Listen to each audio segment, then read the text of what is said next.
Light leur demanda donc de lui parler des infectés et du virus, leur rappelant son passé pour justifier son ignorance. Les jumeaux lui répondirent de manière compréhensive et lui demandèrent ce qu'ils voulaient savoir plus précisément. Il leur fit donc un listing. D'où vient le virus? Que fait-il? Que signifie le terme stade 3? Que sont les gros infectés qu'il a rencontrés? Et enfin, comment ont-ils survécu pendant un siècle? Eh bien, ça fait beaucoup de questions. Mais ok, très bien. Nous allons te répondre comme on peut. Pour l'origine du virus, personne ne sait vraiment. Tout ce dont on est quasi sûr, c'est que c'est d'origine humaine. Ah bon? Comment vous le savez du coup? Le comportement du virus.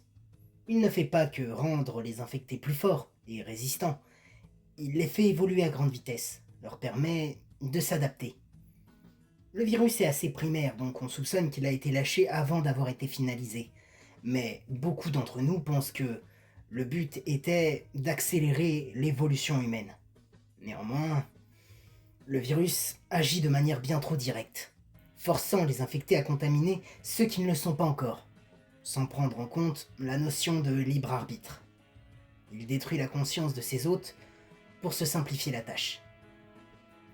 Light était surpris de ces révélations, continuant d'écouter calmement les jumeaux. Et après Guillaume, ce fut à Aline de prendre la parole. En ce qui concerne le terme stade 3, les gros infectés et comment ils ont survécu, je vais te répondre. Le virus fonctionne ainsi. Il infecte et va faire évoluer son hôte petit à petit par différents stades. Stade 1, l'infecté est tout frais, et le virus apprend à contrôler le corps en général. Ils sont plutôt lents et maladroits, et peu dangereux, sauf s'ils t'attrapent. Cette réponse faisait tiquer Light. Dans ses souvenirs, une fois transformé, il ne se rappelait pas avoir été comme elle le décrivait, en particulier quand il a attaqué le groupe de Léo et les a anéantis. Il continua d'écouter, mais de nouvelles questions lui venaient en tête. Et celle-là, il devrait y répondre tout seul. Les stades 2 sont plus dangereux. Le virus contrôle désormais le corps et commence la métamorphose progressive de celui-ci. Il améliore la musculature et les capacités de l'infecté pour commencer. À ce stade, ils n'ont pas encore les yeux rouges et les écailles.